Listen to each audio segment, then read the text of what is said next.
every one of you, God is calling you to a level of greatness. Greatness. That's why He's giving you chavi so that you become hungry. Otherwise, you'll be satisfied living the life that you are living. Are you satisfied at where you are? I'm not satisfied. I want to grow. I want to learn how more I can function like God. And that's the reason why God created you, because God wants every single one of you to function like Him. Yeah. The reason why God created you is because He wants you to have dominion. That's what the scripture says in the book of Genesis. God says, let us create man and let them have dominion. So God's job was to create, let us create man and let them have dominion. So God created Martina and God is saying, Martina, have dominion. God created Shiny and God is saying, Shiny, have dominion. That is the very reason why God created you, so that you and I function like Him. So God didn't create you primarily because He wants you to worship Him. That's a joy, okay? That's a joy, because we love God so much, we end up worshiping Him. But the primary reason why God created you is because He wants you to live a life of dominion. He wants you to live a life of greatness. He has made you in His image. He has made you in His likeness, exactly like Him. Why? So that you and I function like Him. And that's what I mentioned, like some of you, I think Martina it was who mentioned that I am the light. That is one thing we learned last year, where God is saying that you are the light. You are not ordinary. And I like it how my spiritual father put it. He said, if God would have left the verse like that, we would have imagined light to be a torch. I am the light of the world. We would have imagined ourselves to be a torch. But immediately after that, God says that you are a city on a hill that cannot be hidden. That's the scope of your light. You are not a torch. You are called for greatness.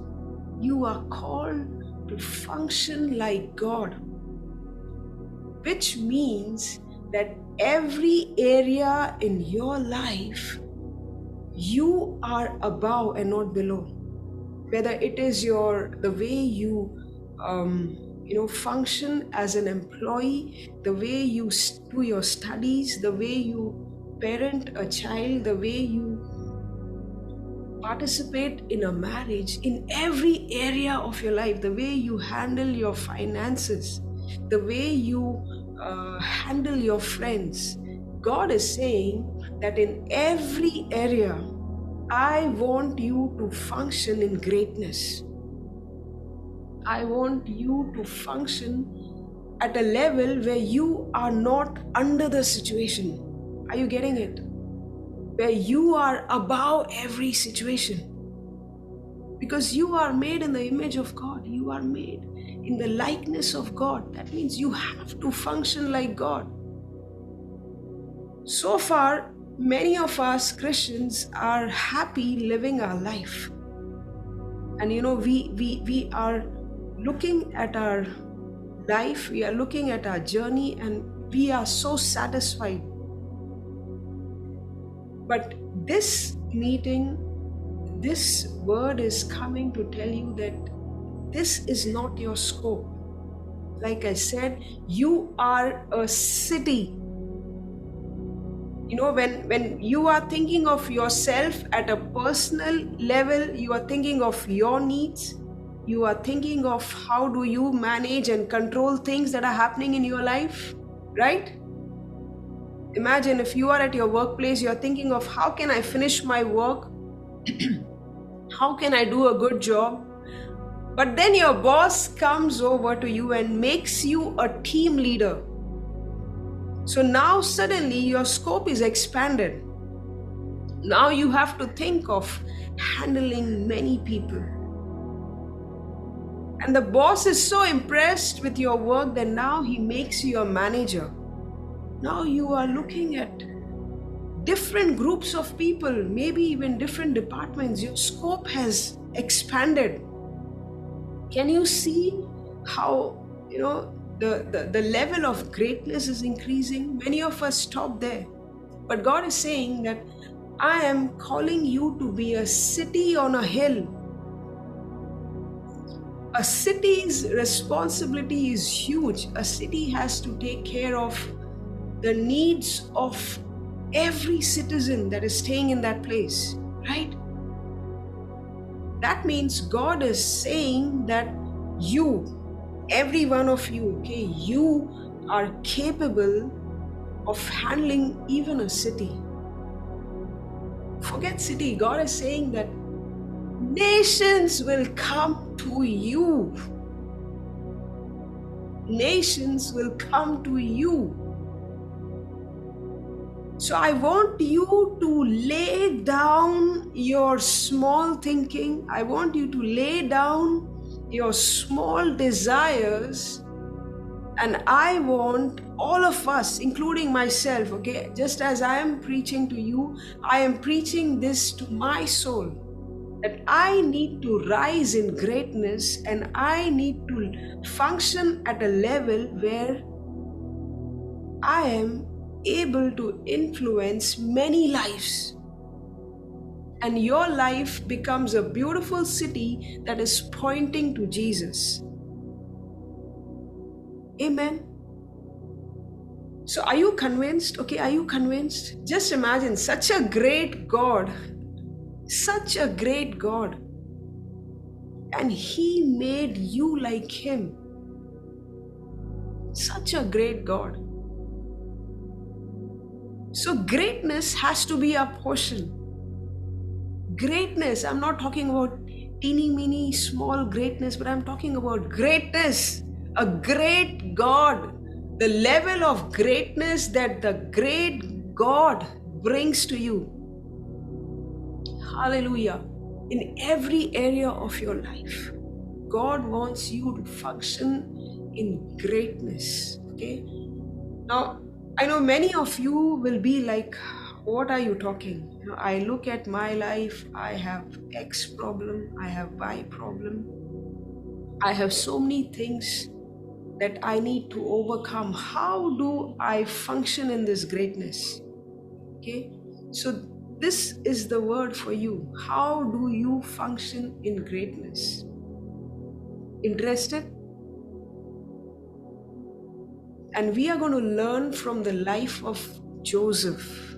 Okay, I am sure many of you, if you have been a church going Christian for many years, I'm sure you know the story of Joseph. Okay, so we are going to look at his life, and I'm going to share with you beautiful principles that will help you move up the ladder in greatness. Okay, when you look at Joseph's life, it is really amazing that at different points in his life, the story of Joseph is in the book of Genesis, chapter 37. So maybe you can keep the Bible open. Yeah, so I was saying what is so interesting I found about Joseph was at different points in his life, there was somebody who took away his outer garment, or somebody who gave him one. But when Joseph was 17 years old, his father gave him a coat of many colors. How many of you remember that? Remember that? And then what happened? His brothers, they ripped the coat apart. And then at another point in his time, he was wearing an outer garment, but Potiphar's wife, she had wrong desires for him and she pulled her coat. Yeah. And yet there came an incident in his life when he was in a dungeon and he had to be presented before the king of Egypt. The Bible says that they dressed him up. They dressed him up because when you are standing before the king, you cannot just stand anyhow. So, these are different seasons that were happening in his life. And I believe that these are different layers or milestones in your journey of greatness. Okay? These are the links in your journey of greatness. So number 1 point, okay, point number 1, I like to put it in points because at the end of it, you have something to go back to. Otherwise, it's like, so number 1 point, the most important point, okay, the journey of greatness doesn't start with you. God is calling you to a level of greatness, right? We agreed for that. And this is the best part. This is the best part. That this journey of greatness doesn't depend on you. It doesn't start with you, rather. It doesn't start with you. You see, Joseph was just another ordinary boy and he was doing his daily chores. He was, minding the sheep. He was even looking at the brothers and he went to the father with even a bad report about his brothers. He was doing ordinary things in his life until he saw a dream of greatness. Are you getting it? Until he saw a dream where God showed him that he is going to become great. Okay? And that is for you. What I am doing now is I am painting a picture of greatness in the heart, in your hearts. Okay?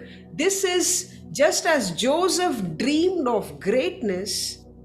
This is God's word that is coming to you and telling you that just like Joseph, and probably even more than that, you are called for greatness. That dream was not for Joseph alone. That is for every one of you. You are called for greatness.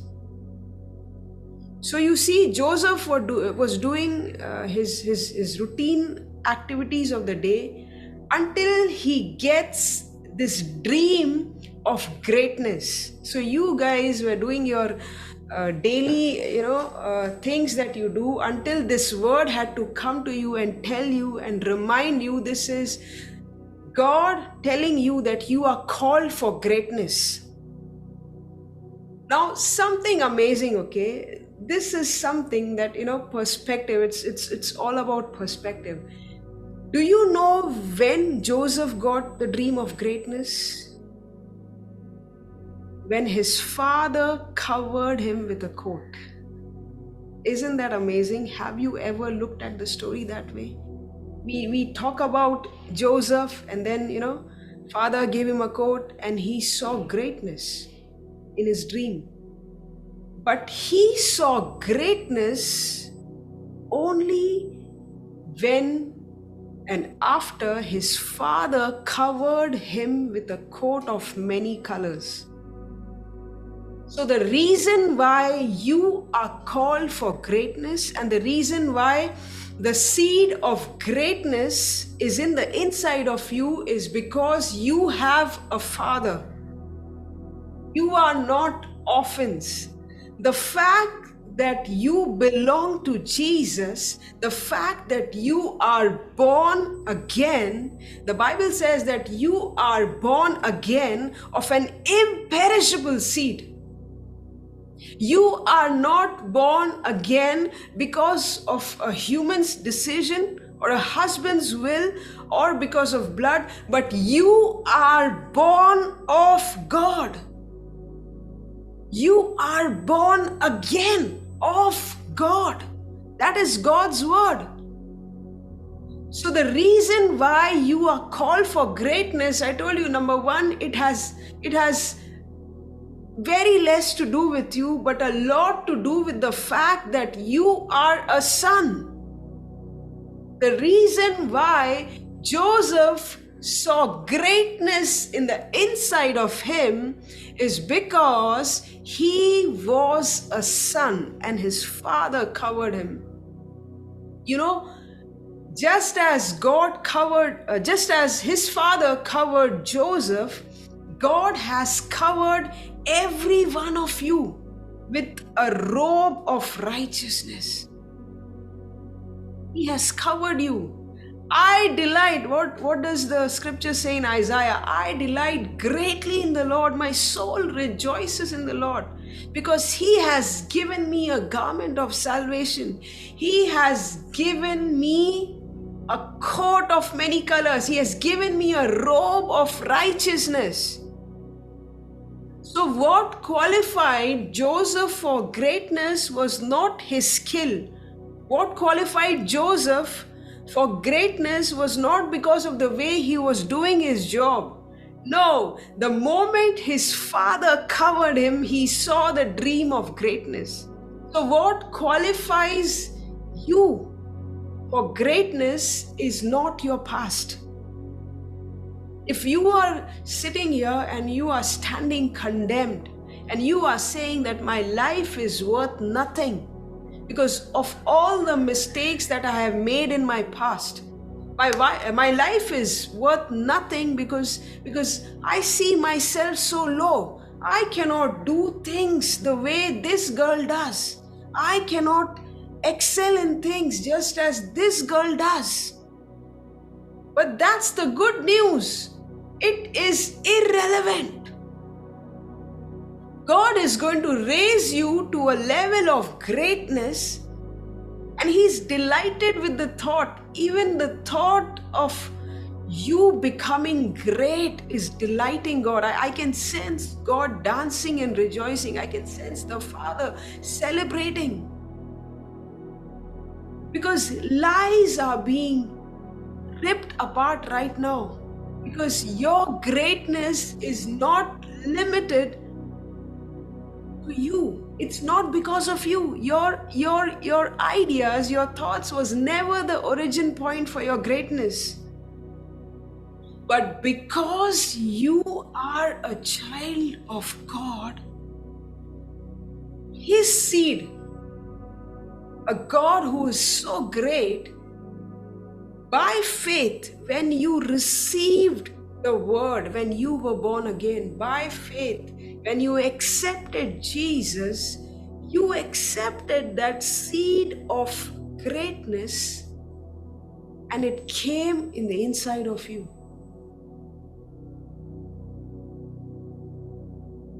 And that is how it's going to be. Your rise to greatness is not going to be because of you.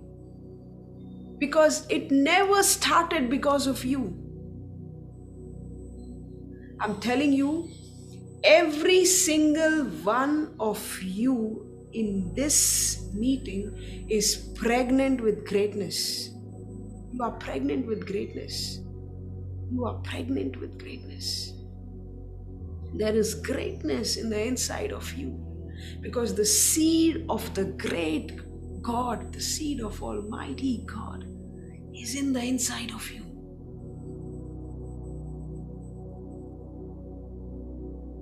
So God wants you to start off with that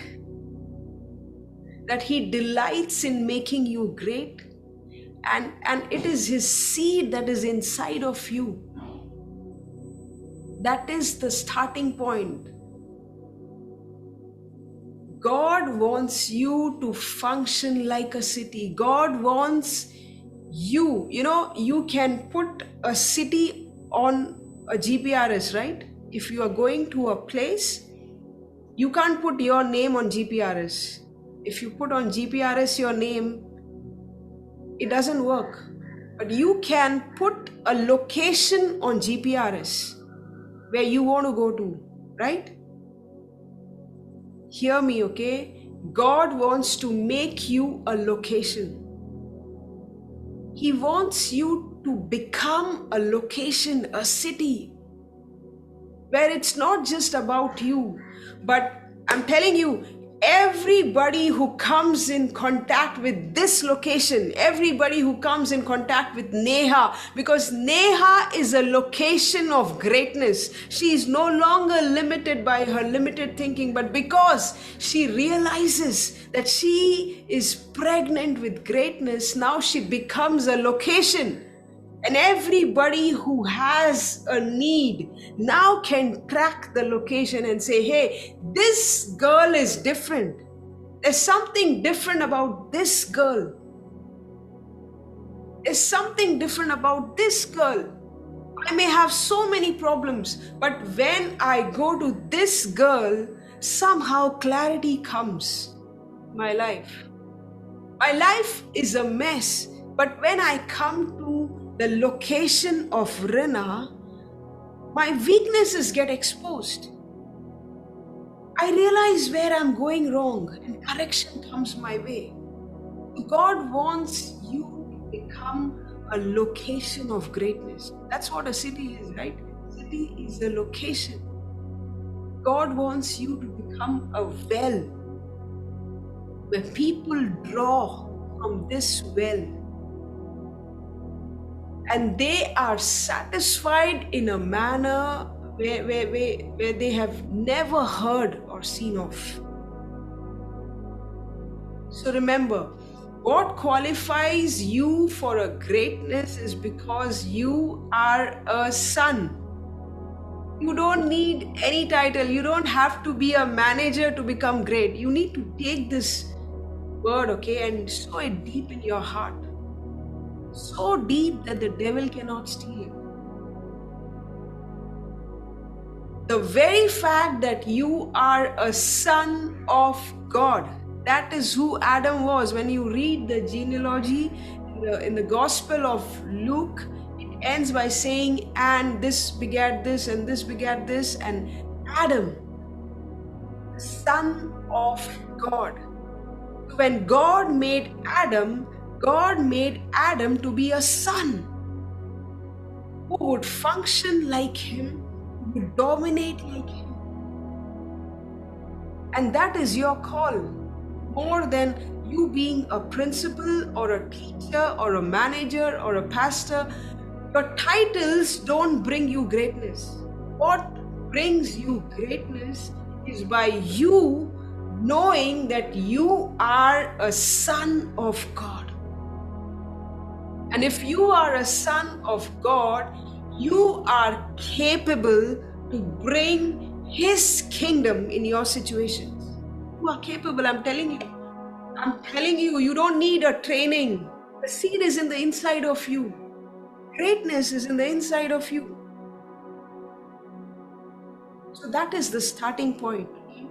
The seed, God wants you to function in greatness, in living a life that is beyond you. That is greatness, okay? A life that is beyond you, where you become a well, where people come to you and they are satisfied because they see a reflection of the living God in you.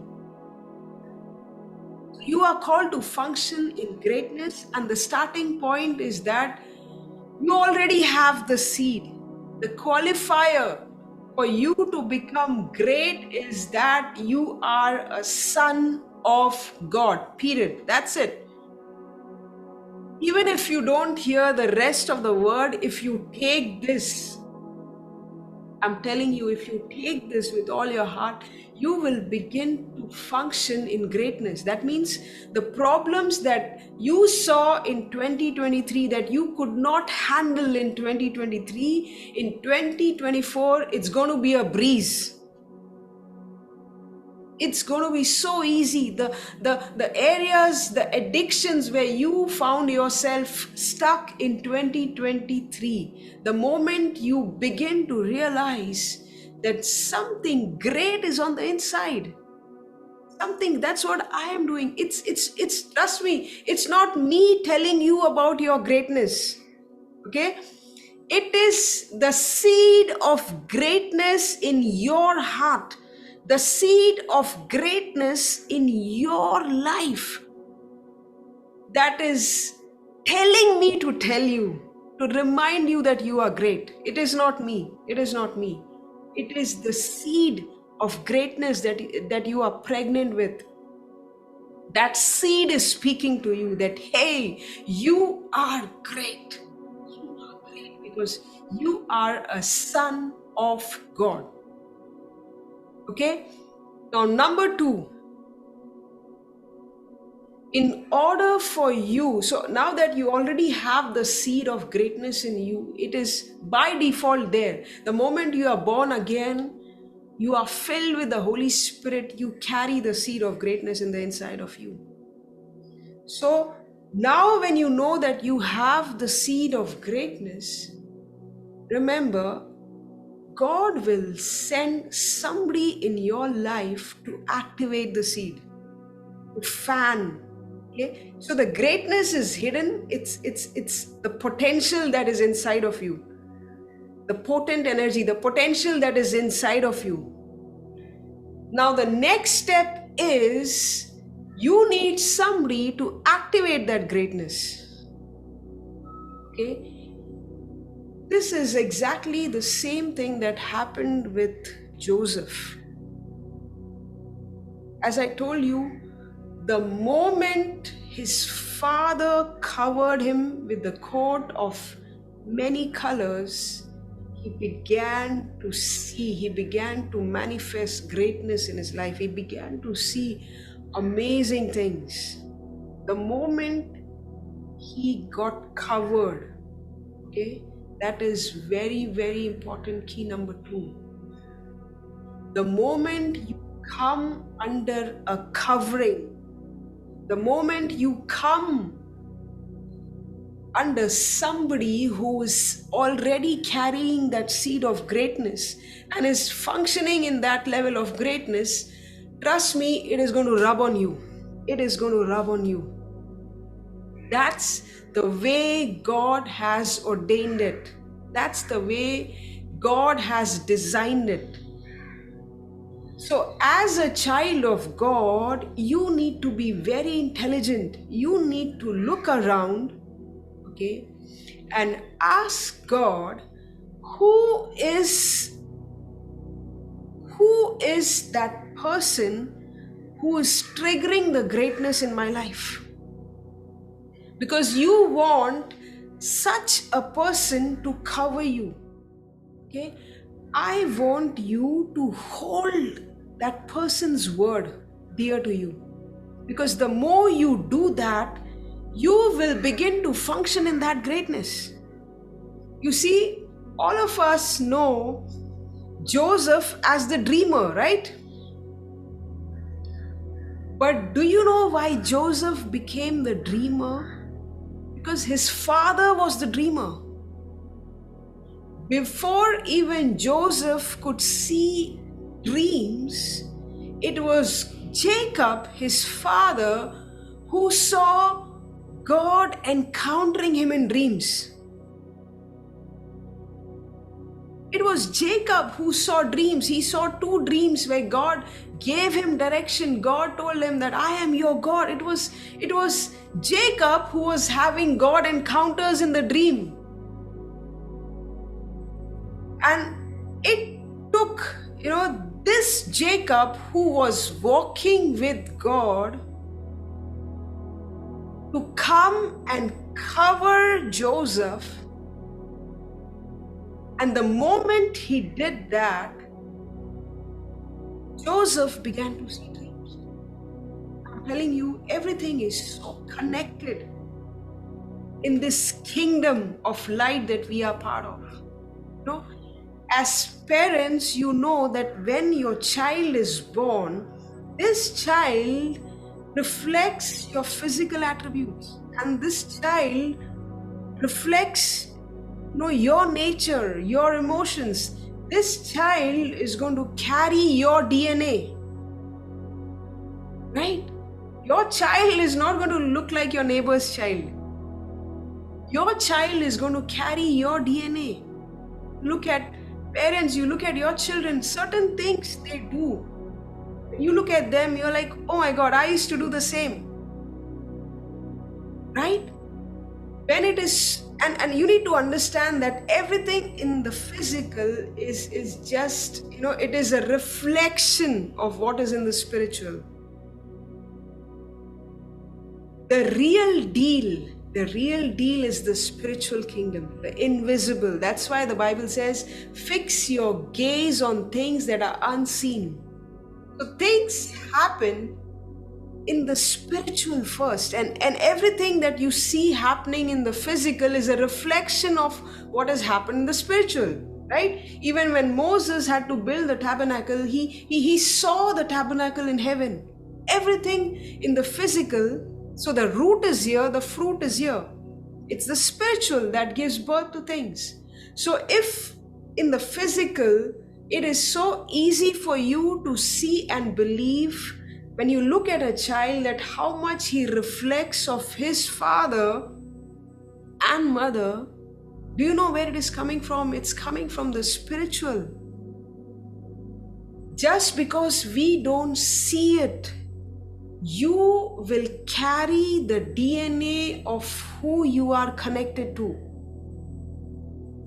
Just as physically, just because you see it, it is so easy for you to believe. Similarly, in the spiritual, you are going to carry the DNA of somebody through whom you are connected through the word.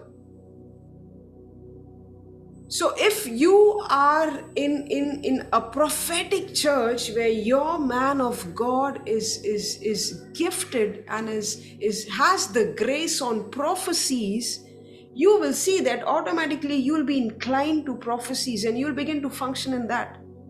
If your man of God is a man who is a worshipper, who has a beautiful grace of worship, you will see automatically that you will begin to function in that area. If you have your man of God, your source, okay, from where you are receiving your word and you are growing. If your man of God is strong in the word and in the way he brings out revelations from the word, you will begin to function on that. That is exactly what is going to happen. If your child is not looking like you, then there is a doubt. Then you know that this is not your child. Right? So similarly, it is connected. So you need to have somebody which the Lord needs to direct to you, that will trigger the greatness that is in the inside of you. Because Jacob was a dreamer. He saw dreams. And remember, okay, this is for NOP tips, no ordinary parenting tips. Whatever you do, your children will take it further. If it's okay for you to miss church, and you show your children that it is okay just because there's a soccer match on TV and it's okay, we can go late to church. Your children will make sure that they do the same and even more. That is how the progression is going to be. Whatever your children see you doing, they are going to do the same, and not just that, they are going to exceed. They will go beyond you. So if your children see you loving Jesus, if your children see you valuing church and telling them, even if you have exams, doesn't matter, we have to give first place to the house of God. If your children see you sowing and placing a lot of value on the gift you give to God, on your, what you offer to God, I believe we have just made this term so low grade. Offering, give your offering to God. What can we give God? What can we give God? We make it sound so cheap. But when when if it's okay for you to don't even care about your offering, just whatever you have, just put in the bag. I'm telling you, your children will look at that attitude. Children see, children do. Children see, children do. They're not going to listen to your words. They're not going to listen to your preaching. They're going to look at your life. Why I'm saying this is because Jacob just saw 2 dreams. But because he was a father over Joseph, Joseph exceeded in this area. He not only saw 2 dreams, he interpreted 4 dreams. So you see, Jacob just had the grace to see dreams. Now Joseph has the grace not only to see dreams, but to interpret dreams. Children will go beyond. Spiritual children will go beyond. Amen. So you need to have somebody who will trigger this greatness in you. Otherwise, it's going to be lying. You're going to be sitting with great potential, and you're going to go to your grave, which will happen to none of you in this place. And everybody will come and say, wow, she was a great person. She was amazing. That's it. It's somebody said when they look at a graveyard, they look at dead dreams. How many dead dreams are lying there? How many dead dreams? Because people had dreams, but they just were dreams. So that's why it's so important for you to, get in connection with somebody who is bringing you the word. And trust me, this is not a physical connection. This is not a physical. This is a spiritual connection. It's not about you becoming one physical. It is about you connecting in the spirit. That's why it doesn't make a difference to me if my covering is in another country. The way I connect to them is I look at the word they bring and I keep munching on it. And the more I receive from that word, the more I look like them. The more my messages sound like them. Because that's my DNA. So this is the key. You need to become one with the word. So even if there is no So Girls Takeoff session, I'm telling you, our YouTube channel is loaded, okay? Sometimes randomly I go to a sermon that I don't want to call it a sermon, but randomly I go to something that I shared in a takeoff meet, and when I am hearing it, I'm on my knees and I'm crying because I'm saying I cannot, it's not my words. Because what I hear is touching me. So I know that it is soaked with the Holy Spirit. The way you become intelligent is by becoming one with the Word. That is how you become one with the Word. And when you become one with the Word, you begin to understand the mind of God. Then you don't need a direction. When you are in a situation where you need to make a choice, you are not in panic mode. God, what do I do? Which direction should I go? But because you are so one with His word, you just know this is the direction I need to be moving. Are you getting it? You need to become one with the word, which is your source, okay? Whoever your man or woman of God is, you need to be one with the word that they are bringing. Then you don't have to struggle taking decisions, because when the time comes to take decisions, you will know how your man or woman of God thinks. See, do I tell my leg, now let's go towards the door? Do you tell your hand, right hand, lift up, take a pen? No. Because the hand is so connected to the body, the leg is so connected to the body, it just moves. It just moves. That is oneness. That is oneness. You know, by looking at the way some of my daughters do their things, I can understand their level of oneness. Okay, the way you pick a color, the way you do something, with that I can gauge how much of the word is in you, how much of the word, that's dangerous, right? But that's how it is, because when you become one with the word, you will begin to function like the source. Like the source. Some of you, when you give a gift, I look at the gift and I know how much are you connected to me. How much have you studied your man of God? Okay, this is for you. This is for you when these are beautiful pearls. Okay, these are beautiful pearls.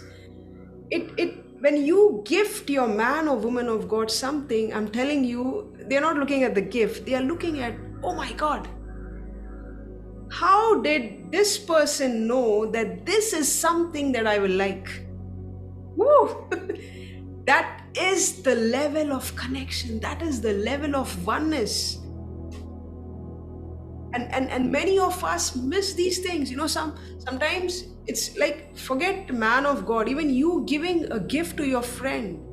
Okay, your friend can make out, you just randomly, just because it was her birthday, okay, you just randomly pick something. This is all this I didn't plan. Okay, I don't know how it is coming out, but I hope that you are learning. I am sharpening you, okay, just as my father and my mother sharpens me.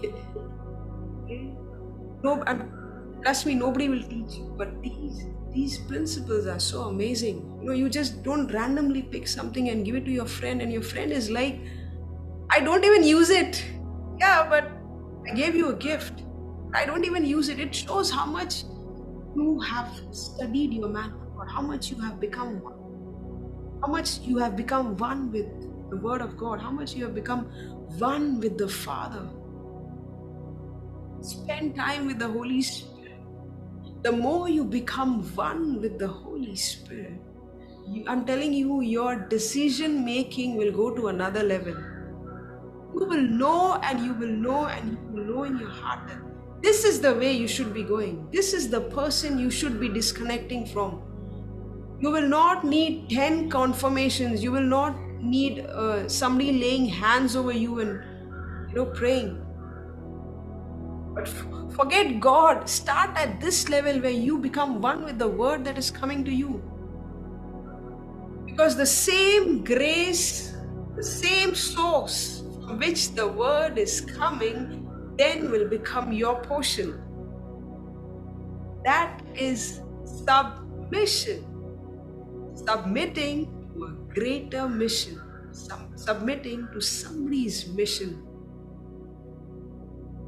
And this is what happened with Joseph. I'm telling you, it was not just dreams. It was something before that. A covering that came, that exposed him to a level of grace that he had not heard of. And it came to him easy. You see, when Jacob, when he saw the dream, the Bible says that he built an altar there. He poured out oil that was so expensive during those times, and he was running away from his house and he had nothing. He just had a small bottle of oil, and he sacrificed that on the altar. And guess who is reaping the benefit of it? Joseph. Why? Only because of his connection. only because of his connection. I'm telling you, there are so many things in our life that happen, and we are like, we don't even deserve it. Where is it coming from? Just by honoring and valuing the grace that is upon our lives, it just becomes our portion. Why do you want to work hard? Why do you want to strive? When God is saying that my grace is available to you. And when this Joseph, when he sees that amazing dreams, he shares it with his brothers, and his brothers hate him. They don't like what he's seeing. Okay, that is very, very valuable tip. People in your family, I'm telling you, you will get a lot of answers to your questions. If people in your family look down upon you, they are not ready to listen to your counsel. If people around you look down upon you, your job is not to go to them and convince them of how great you are. Your job, the right way to do is you begin to function in that greatness. You begin to raise your level up. You begin to raise your level of excellence up. You rise in greatness. So because you are equal, you are talking about Jesus to your friends, and your friends are not even listening. In fact, they are making fun of you, and it's hurting you. Because they are looking at your life and they are saying that, hey, this Jesus is not working for you. Look at you. You are in the same depression year after year. Look at you. You are living miserably. You are taking money from us to buy things for you. You are struggling. Don't give me your Jesus. Because we see you on the same level. In fact, we see you down. The right way to do is you begin to embrace the call that God has on your life, and you begin to change. You begin to do things differently. You begin to listen to the voice of the Holy Spirit. You begin to surrender to God well. And then what happens? God begins to elevate you. And now your friends, when they look at you there, they are ready to listen to you. You see, Joseph's brothers, they hated him. Because they were like, what are you, a 17-year-old? Or you just are like a chamcha to your father, just taking our news and sharing with him. But there came a point where Joseph raised his excellence. He began to believe the greatness that he carried. And because he did that, God elevated him. Now all his brothers had to bow down before him. Did you get that? So be a good example for your family. Why will your family listen to you becoming a part of a church when they see that you still get up late in the morning, you still are so lazy, you still don't help your mom in the kitchen, and you want your mom to sit next to you for a So Girls Take Off session and listen to somebody preaching about Jesus, and she's like, but I know my daughter how she fights. I know my daughter how she back answers. Is it hitting? Is it hitting? So when Joseph, this is not to hit you, this is so that we grow, so that we begin to function in that level of greatness. And when Joseph came and he shared his dream to his father, the Bible says that his father rebuked him.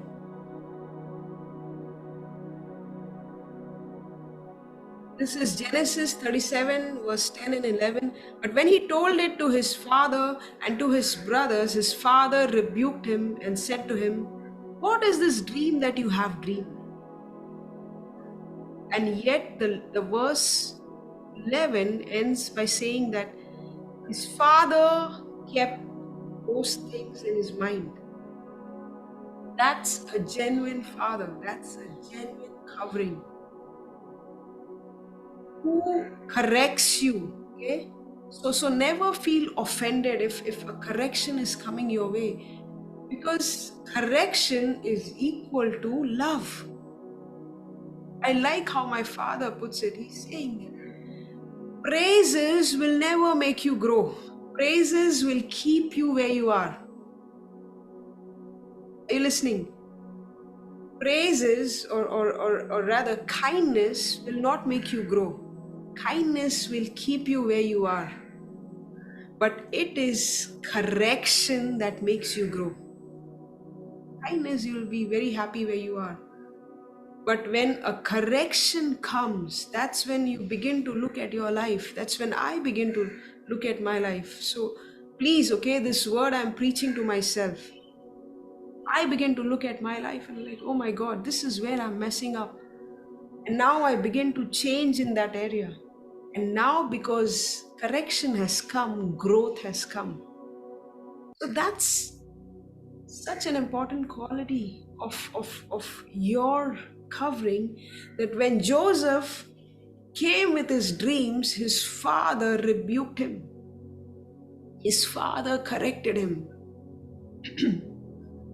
But at the same time, the Bible says, this is so beautiful, he kept those things in his heart.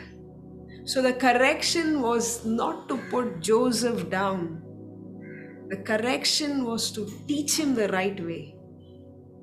The father treasured those things. A similar scripture we find when Mary, the mother of Jesus, when she would hear Jesus speak and do things, the Bible says she treasured those things in her heart.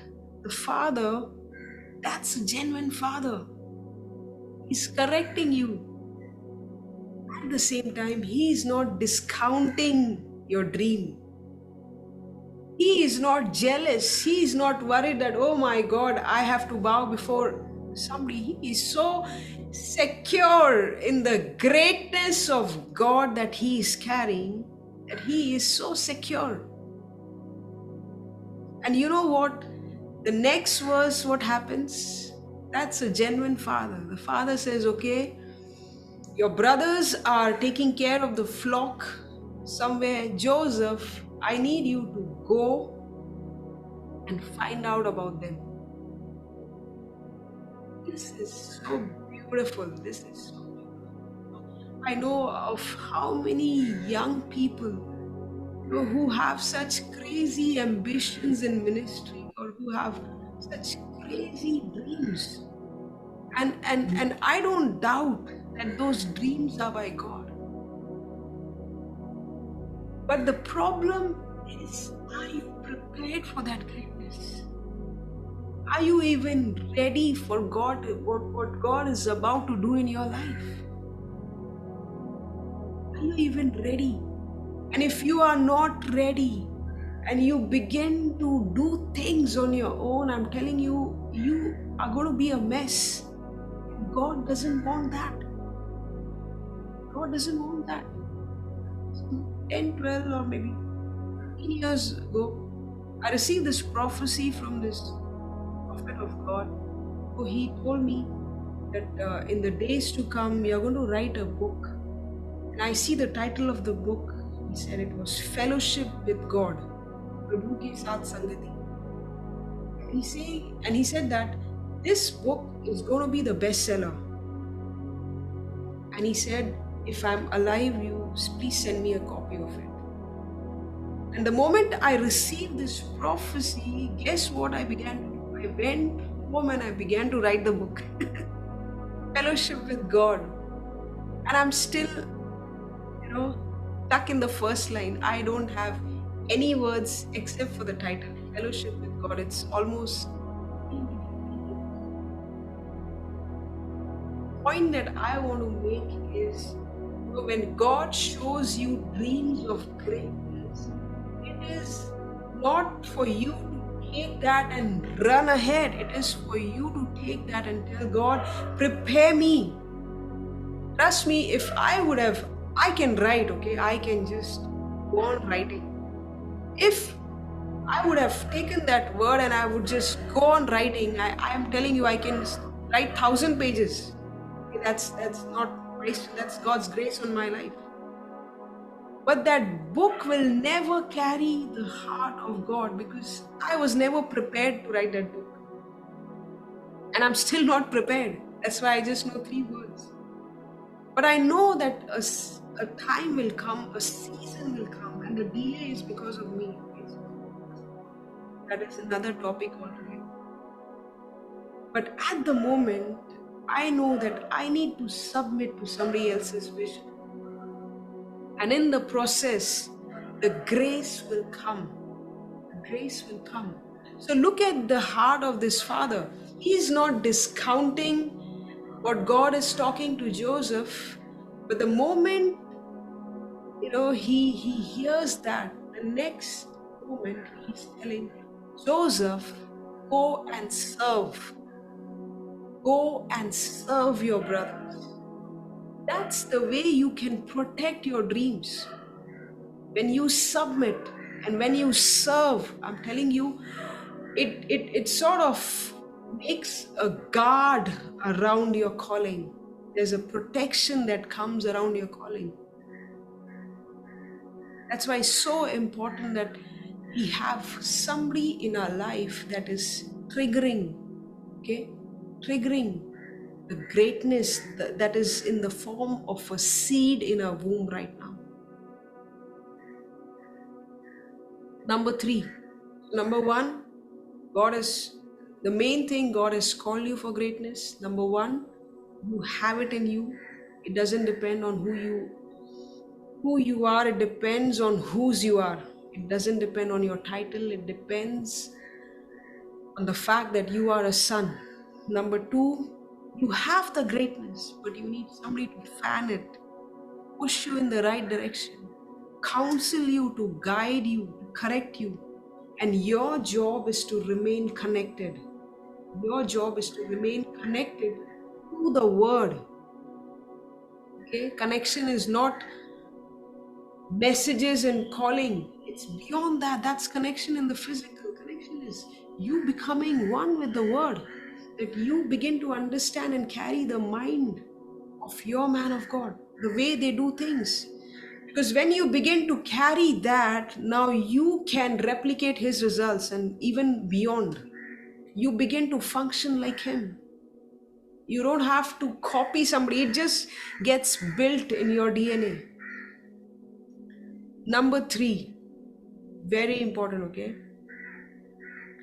What is happening on the outside of you, that means your situations, your surroundings, what is happening around you, it should not affect the greatness that you carry. Okay, you are a child of God.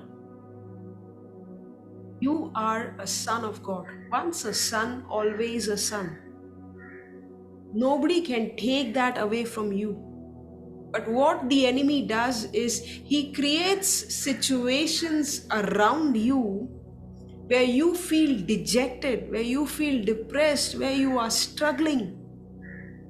These situations may come and will come because we live in a fallen world. But don't allow that situation to steal the greatness that is in the inside of you. You see, Joseph, his father gave him a coat. He put the coat, and his brothers, they tore the coat. They removed that garment from him. Yet in the Bible, you will not find Joseph complaining or grumbling. You need to be smart. Listen, daughters of God, you need to be smart. No matter what the devil steals from you, don't let him steal your identity. Be smart. What is on the outside will come and go. Joseph was not bothered about the coat that they took away because he knew that his father loved him. And he already was covered on the inside. He was so secure on the inside that it didn't bother him that his colorful coat was soaked in blood and it was taken away. He was not crying, he was not brooding over that, but because he knew he was a son and he was loved by his father, and he knew that he was loved by his heavenly father who had greatness in store for him, it didn't affect him. He was covered. You are already covered on the inside. So tomorrow when your boyfriend rejects you and walks away, you don't have to be depressed. You don't have to be anxious and start taking pills. Because what is on the outside, it can take away things from your life from the outside. But who you are on the inside, you are great. You are a daughter of God. You are filled with His greatness. The devil cannot touch that unless you allow that to happen. I can tell you example upon example. Some people I meet, they still are singing songs of the past. I like, how are you doing, sister? Oh no, this tragedy happened with me. I still am recovering. You need to move ahead. You need to move ahead. Because again and again, I'm telling you, you need to be very intelligent daughters of God. Because if you are intelligent, you will realize that you are already covered on the inside. Which means all that the devil steals from you, you can take it back in a measure that is greater. Those who know their God shall do great exploits. That means they will defeat the enemy. And not just that, they will plunder the enemy and bring great plunder back. That's your DNA. That is your DNA. That's what your daddy Jesus did. And the devil used his people to remove his covering. And they casted lots for his outer garment. He died on the cross, but because he was a son, he rose again. And the Bible says that he made a mockery of the devil. And he is seated at the right hand of God. You're like, go ahead, cast lots for my outer garment. I know who I am on the inside. Wake up, sisters. How long will you be stuck to your past? How long will you live your life dragging yourself? Please, please know who you are on the inside. Know that you are a royalty. Some of you, you receive crazy remarks or comments that have really shattered you on the inside. Somebody must have told you that, look how funny you look. Look at your language. You can't even talk. Look at how dark you are. There's somebody who told one sister, and this sister was fair, okay? Somebody jokingly made a remark saying that you are so dark. Like your complexion is not so good. And this sister is so fair, trust me. But because she took that word so seriously, it was a straight attack on her identity. She took it so seriously till now, okay? This sister is married. She has children who are of marriageable age, but she refuses to walk out of her house without applying foundation. And loads of it because she is still brooding over the fact that somebody told her that she was dark. I'm telling you, the way the devil attacks your identity, the way he attacks you on the inside is through words.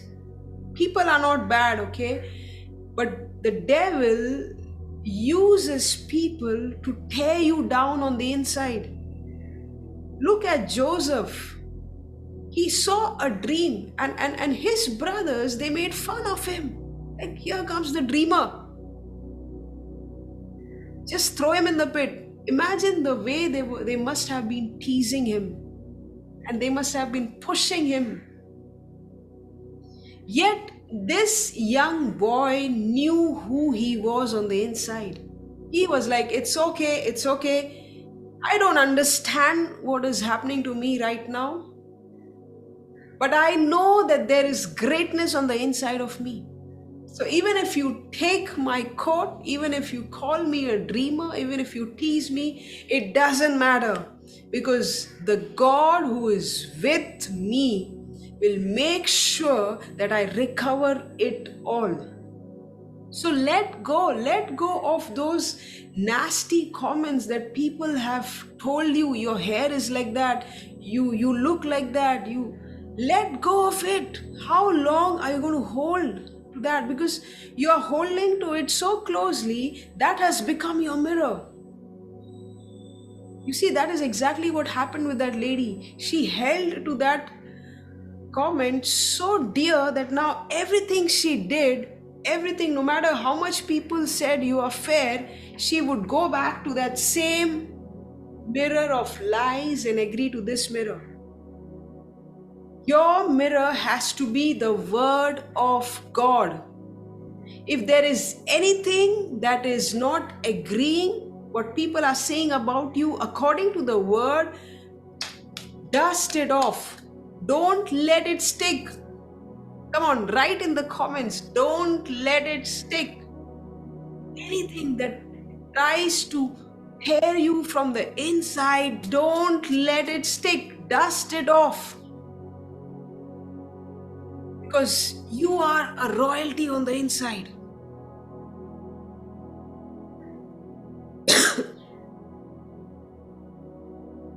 Some of you have lost relationships in your life that were very dear to you. Some of you have lost loved ones.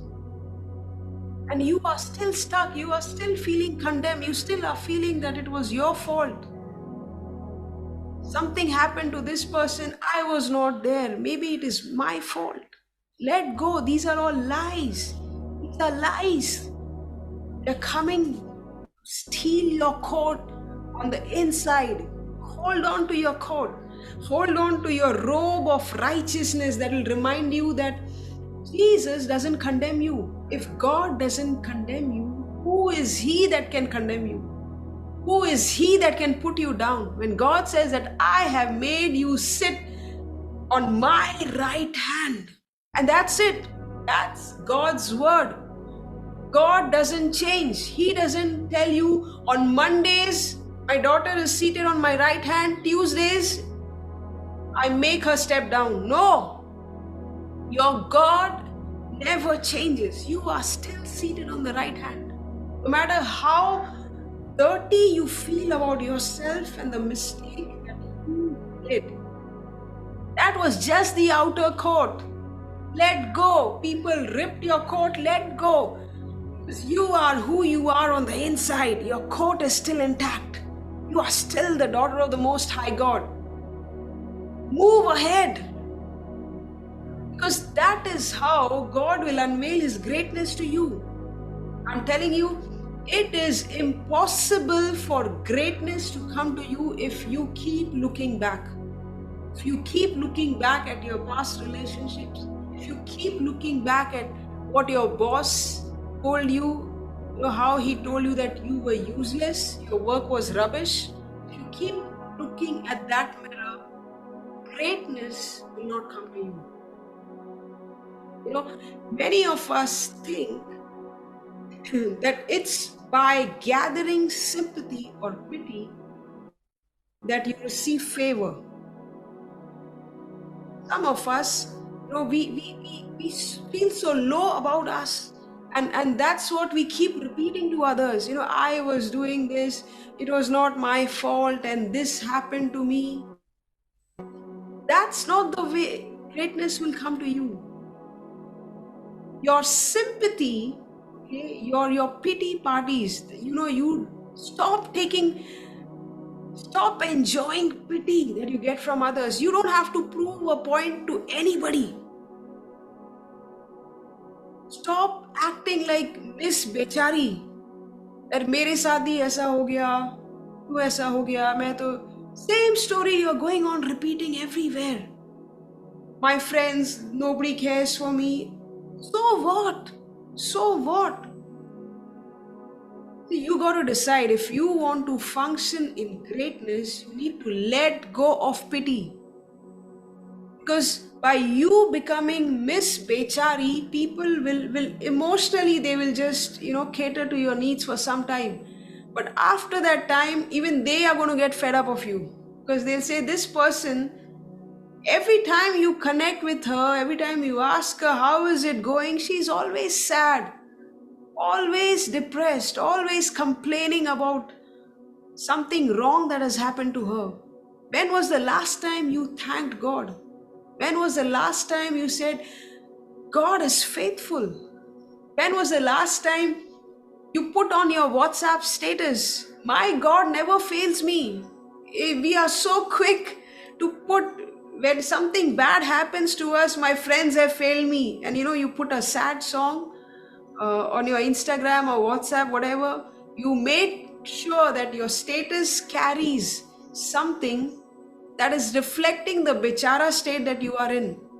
And then you are waiting to see how many of your friends have seen it, to make sure you give publicity to your sad story. But when was the last time you had a status where you said, my God never fails me? When was this last time you glorified God?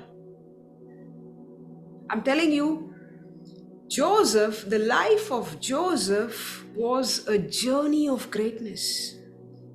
And he reached at a point where God made him so great.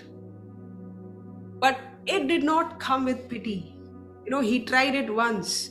When he was in the dungeon, when he was in the jail, he spoke to the baker and the butler, and he told them, see, listen, I interpreted your dreams for you, but see, when you go out, he told the butler, when you go out and you are released, remember me, okay? Because I am Mr. Bechara. I didn't do anything. I'm just a simple Hebrew. I didn't do anything. Unnecessarily, I got caught. Please remember me. I'm telling you, it didn't work. It didn't work. God made sure that the butler forgot about it. Your greatness will never be attracted to pity.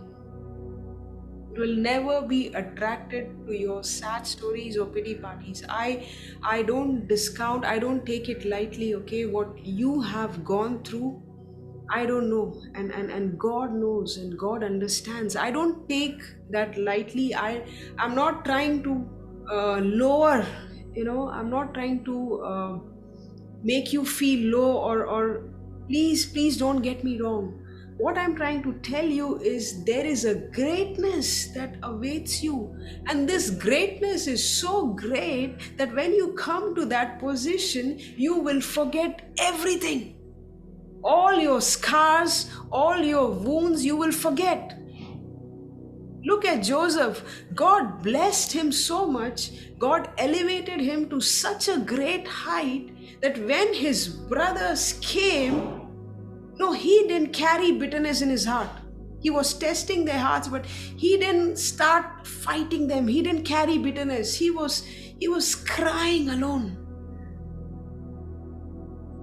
But he told his brothers, it's okay. His brothers were feeling sad. I prophesy that is going to happen to you because you function in greatness. The people who put you down, one day they are going to come to you and they're going to feel sad that they did wrong to you. And at that time, you will say, my God is good. I don't hold offense in my heart, I don't hold unforgiveness in my heart. But that season, when you put me down, my God put his robe around me and dressed me up. That season, when you tore me apart and you put me to shame, you made me stand in that position, and you made people look at me and mock and even put a price on me when I was all alone in my naked state, when I had nothing, and you made fun of me. That season is over. That season is over. I don't look back because you meant it for my harm, but God turned it around for my good. That is how God wants your story to be. Number 4, God wants us to be faithful in the seasons, where we don't see his hand. I remember making this prayer recently where I was saying, God, in the moments where I don't see anything happening, where I don't see the promises over my life coming to pass, in those moments, Father, I will praise you. I will trust you even more. I will love and worship you even more. Because I don't have to see something to happen, believe in your goodness. I don't have to see something manifest and then believe in your goodness. But I believe that you are a good God. So it's okay for me. It's okay for me. Season, it's okay for me. I want to remain faithful to you. This was Joseph's story. Every now and then, God was with him. Can you carry that attitude that in a season where you see nothing great happening in your life, you still believe in the seed that is in your womb? You still believe that it is growing. You still believe that greatness is going to manifest. In that season, you celebrate God like no other. When you focus on God, you are going to attract favor. I told you, pity is not going to attract greatness. So what is going to attract favor is you walking with God. I made a few declarations last Sunday at our church service where I released, a few, I think 7 favor statements where I said that you will be favored, you will be talked about in your absence, your boss will not sleep till he sees you promoted, whatever you put your hands to, it will be blessed. I said, your ideas will be accepted. So I made all these statements, and if you look at Joseph's life, every single one of those favor declarations worked for him. Every single one of them. Every single one of them. And the reason why it worked for him is because he gave God company. And because he gave God company, God stood as his shield. This man was a lover of Jesus. He was a lover of God. You know how I know it? Because your public life is a reflection of your private life. Okay? How I am in the public, more or less, I can fake it for some time, but sooner or later it's going to show up. Because how I am in my secret, how I am in my private life, that is exactly how I'm going to manifest in my public life. My spiritual father, he made a beautiful statement. Let me see if I get it. Anointing falls in the private. Transfer of grace happens in the private. Your breakthrough happens in the private, but the results are seen and challenged in the public. Your breakthrough happens in the private. So I can keep coming here and telling you about intimacy and praying and walking with God, but it is going to be fake. Sooner or later, you're going to find out if because what I am saying has to reflect my private life. So he said, don't focus on the public. Many of us, we are so focused on platforms. We are so focused. This I remember the Holy Spirit. He gave me this law, the law of mic. The more you chase the mic, the more it runs away. This is the law of the mic. The more you seek approval, the more you seek the applause of man, the more you chase mic, it runs away from you. And the more you run away from the mic, the more God will bring it to you. I can vouch for it. It has worked in my life. So don't focus on the public. This is what he said. What you did in the private in the last season causes the success of what you are seeing in the public. What you did in the private in your last season, okay? What you did, now you are seeing the result of it. So if you are saying that I don't feel like going to church, I feel disconnected, and you suddenly you see you are disconnected, you are gone into the world and you are embracing the ways of the world, that's because you never had a private life with God in your prior season. Are you getting it? You go where your thoughts go, right? Where your thoughts go, that's where your future is going to go. So where your private life is, the more you spend time in the secret with God, it is going to manifest on the outside. Greatness is going to manifest on the outside.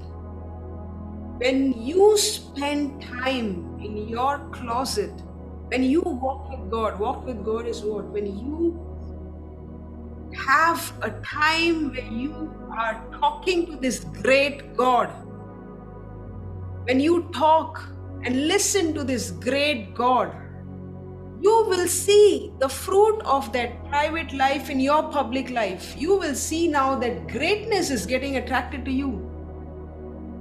So it's not going to come by you chasing your boss for promotion, by you trying to do things on your own and messing it up. The way it works is you spending time in the private with the great God. And what happens in the public is just an overflow of that greatness. So I believe Joseph, when he met the Potiphar's wife, he made this amazing statement. When this woman was trying to get him to do something wrong, he made this amazing statement where he said that, how can I sin against God? And I was trying to look back and see where did he ever mention about God. Bible doesn't speak of Joseph apart from the dreams that he saw. I was trying to study his life and see that was there a moment where he was talking with God, and is there some scripture? There's no scripture. It just take you in a public forum where he is faced with a temptation. Okay, this is somebody's question being answered. Why are you facing temptation every time and falling? Because you have not built your private life. Because you have not spent time with greatness. So when you come out of your private life, you are so easy to fall into temptations. It is so easy because you have not spent time with greatness. Because when you spend time with the Holy Spirit, He will teach you how to draw boundaries. He will teach you how you can walk in greatness without trying to please people. Girls, I'm telling you, you don't have to live a life where you're trying to please people. Save yourself from a lot of trouble. Make sure that you spend time in secret with God. So when you do that, next time a temptation comes before you, you will have the boldness and the courage to stand and say, how can I sin against my God? Because you have spent time with this God, you know this God's heart, you know this God's mind. Now temptation, it doesn't even touch you. If temptation tries to catch hold of your garment, you kick and you run. So did you get that? Why was Joseph able to demonstrate such purity in public? Because he walked with God and God walked with him. The Bible says that when you pray, close the door, go in your secret closet, and the God who is in the secret, God is in the secret place. Make personal covenants with the Lord. Okay, practical tips. This is what I've been doing. You see, this time is very precious to God when you are all alone. Okay, for me, a time where my children have gone to school, my husband is not around, and there's nobody in the house. Now, this is my time. And I can use this time, I would just run to the laptop and get on some designing work or video work and ministry work until I realize that this way I'm losing my time. So whenever I get time alone, I run and I say, God, I want to spend time with you. That's a key. That's a key. Because this is a beautiful sacrifice unto the Lord, because that's your personal time. You are so tired, it's your time. It's your time. You can just lie down and sleep. You can just take your phone and go on social media. You can just relax. But when you take that time and say, God, I want to give this time to you, oh my God, I'm telling you, it is a beautiful fragrance unto the Lord. Talk about altars. This is your sacrifice. When you take that time and say, God, I want to give this time to you. I have so many things my heart desires to do. Those are not bad things. You want to clean your house, you want to do so many things, but you're saying, God, this time, this 5 minutes that I sneaked out from my schedule where nobody's around, this 10 minutes where I just go. I heard a sister talking about this. Okay, she's saying, when I'm working in my office and there's so much conversation going around, okay, I think, yeah, Sister Rena, saying, I when I go to the restroom, I close the door and I'm like praising God and I'm talking to God, because those are some moments where I'm alone and there's nobody who can touch that time. There's nobody who can, impose his job on that time of mine, which is, even if it is 1-2 minutes. And she's saying that I use that time, I praise God, I sing to God, I get lost in God. And last Sunday she was at our place, and I like amazing things God is doing in her life. She could not share her testimony in the church for XYZ reasons, but she got promoted, right? Bonus, promotion, salary hike. I'm telling you, when you give your best to God, God makes sure that greatness gets attracted to you. And it's complete favor, okay? Saying her boss is a person that is so difficult to adjust to. And she's so shocked, and she's hearing in the cabin, her big boss and the next boss, they are talking about promoting so many people and nobody's taking her name, and she's worried. And there they come out, and they give her a super promotion. That's your God. I'm telling you, if you put the house of God first, if you walk with this amazing, this great God, I'm I'm telling you, I have not seen a single person who can testify and say that this doesn't work for me. No, it works.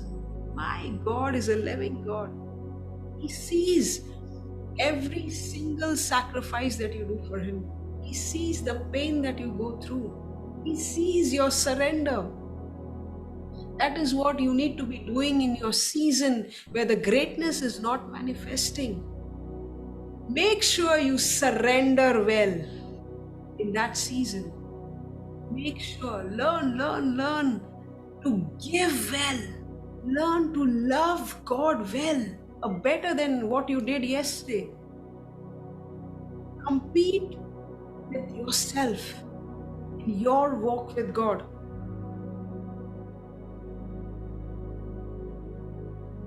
That is the last point.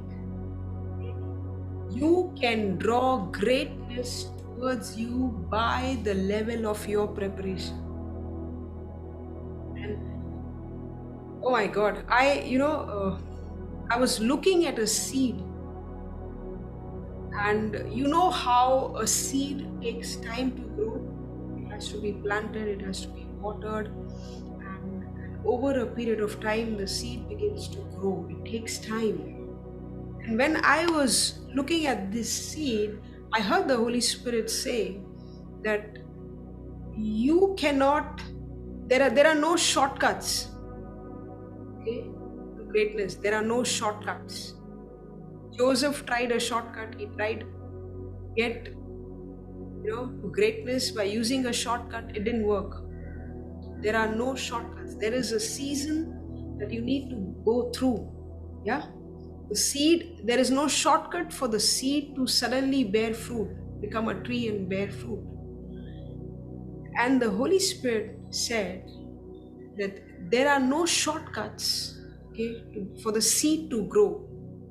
Yet, there are certain things that you can do in preparation that will cause an acceleration.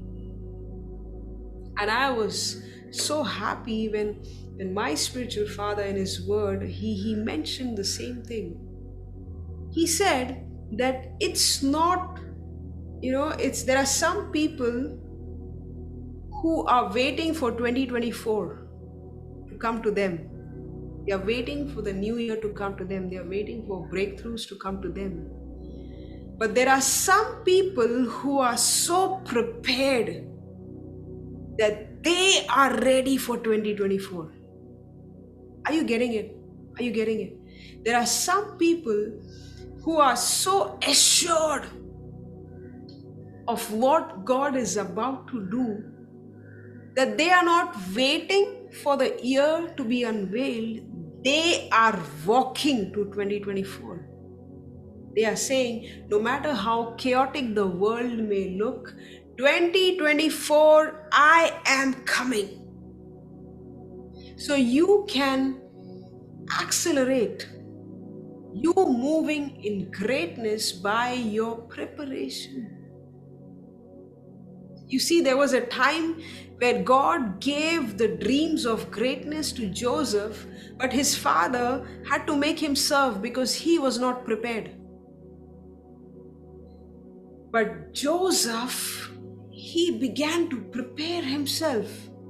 He was not found grumbling or complaining, but in everything that he put his hand to, he manifested excellence. Because he was serving as if he was serving unto God. Okay, the woman taking his outer garment out and Joseph running, that speaks of surrender. In this season, prepare yourself.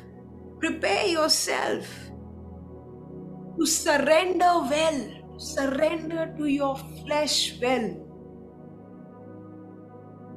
He could have just stood there.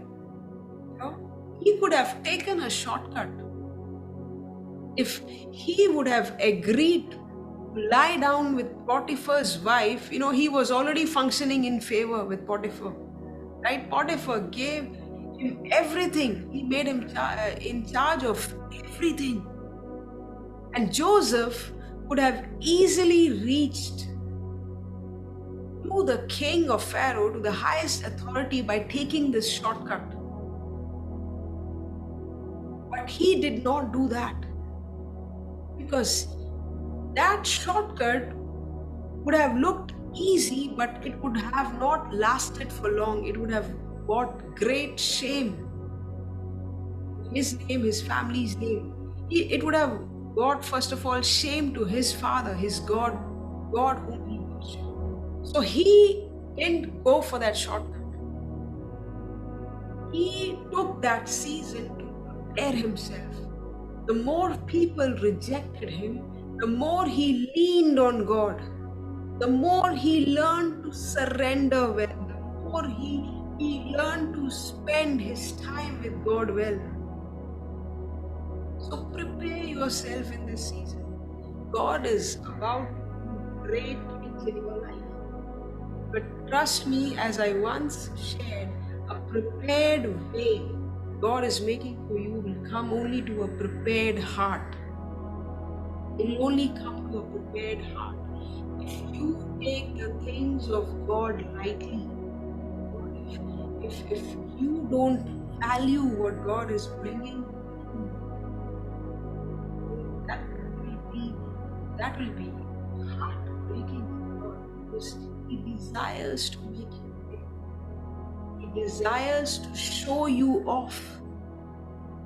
And that's how, the story of Joseph ends. He had the seed of greatness. He had a covering that fanned his greatness. He made sure that he walked with greatness all along. And he made sure that he was preparing for greatness. And you know what happened? This verse is so amazing. This is like a slap on the face of the devil. Bible says, somebody can put that scripture up. Yeah, I think this is Genesis 41:42. Then Pharaoh clothed him in garments of fine linen and put a gold chain around his neck. You saw the seasons, his journey of greatness, where there were people who took out his outer garment. There were people who took that tunic off. There was this worldly friends who took out his outer garment. And yet, because he believed in the greatness that he carried on the inside, he believed the robe of righteousness was his covering. There came a point in his life. Can you beat this? This is the way your God answers. That the king of Egypt bought a coat and he himself covered Joseph. That's your destiny. That's that God is calling you to. I want you to close your eyes and allow this word to take deep root in your heart. I'm telling you, every single statement that I spoke here, I know it is from the Holy Spirit. It is from the Holy Spirit. God wants to raise you to be the Joseph in your generation, to be the Daniel in this generation. And this is the Spirit of God that is drawing you to Himself. How long will you live a life of compromise? How long will you devalue who you are? When the heaven celebrates who you are, when the angels come and minister to who you are, why do you devalue yourself? Why do you look down upon yourself? Your value is great in my eyes. And this is God's invitation for you to walk with Him. His invitation to walk with greatness.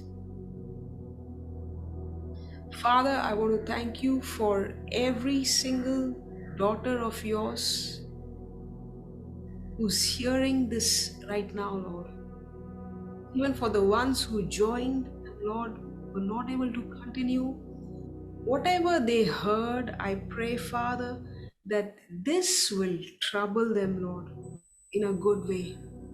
This will make them restless in a good way. This will make them stubborn in the things of God. I thank you, Father, for Lord, every single daughter of yours will function in greatness, Lord. Even if they don't understand this word completely, just by hearing and hearing and hearing, may they hear this word again and again and again till it clicks to them how much you love them, Lord. And till it clicks to them that it is in vain that they are running and chasing this world. Because you have designed a plan for them where the world will come chasing them. And the world will pursue the God that is in them. When the world, their bosses, their seniors, their superiors, in front of everyone, will clothe them with great honor and great reward and raise them to heights that they have never dreamt of. Lord, I pray that 2024 will be a year of greatness for them. May they function in greatness as a housewife, as a mother, as an employee, as a businesswoman, as a teacher. In whatever capacity they are, Lord, let them expand your kingdom. Let them be carriers of your glory. Let them bring the entire nation and the entire city to the feet of Jesus. Thank you, Father. When we look at ourselves from our eyes, it looks impossible. We look like that 17-year-old boy who just has dreams in his heart. But I thank you, Father, that my God is a dream keeper. My God is a promise keeper. And I'm going to be with Him, and He's going to be with me. And my life will be a great testimony to my family, first of all, Lord. My family, my brothers, my sisters, my cousins, my aunties, my uncles, my husband, my wife, my parents. And Lord, this testimony will not stop you. I will be a force of influence for you, Lord, in my workplace, in my city, in my nation. If you can do it with Joseph, you can very well do it with me. And if Joseph could walk with you, because I am sealed with your Holy Spirit, I have the grace to walk with you. Thank you, Jesus. Thank you, Lord. Thank you, Father. Thank you, Holy Spirit, for speaking to us. In Jesus' name I pray. I would encourage you, okay, to keep hearing the word. Keep hearing the word. I heard a man of God say that when he speaks the word, he tells his people, hear the word at least 7 times, and then you will get it. Then you will get the juice of it. Then you will get the unction to function in it. So every word, okay, every, not just my word, every word that you feel the grace and anointing of God upon that word, that is your cue, okay? As intelligent daughters, you need to hear it again and again and again.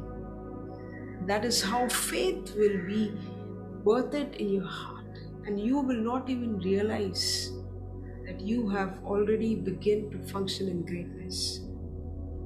Amen. Thank you so much for joining us on behalf of So Girls team. If you are on Telegram, I would encourage you. I am on Telegram.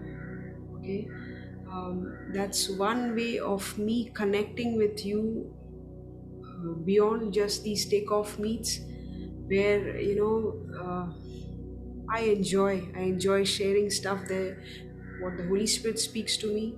So, if the team can put up the link in the chat box, I want to encourage you to join this Telegram channel, okay? And get your friends in, get them to join the channel as well.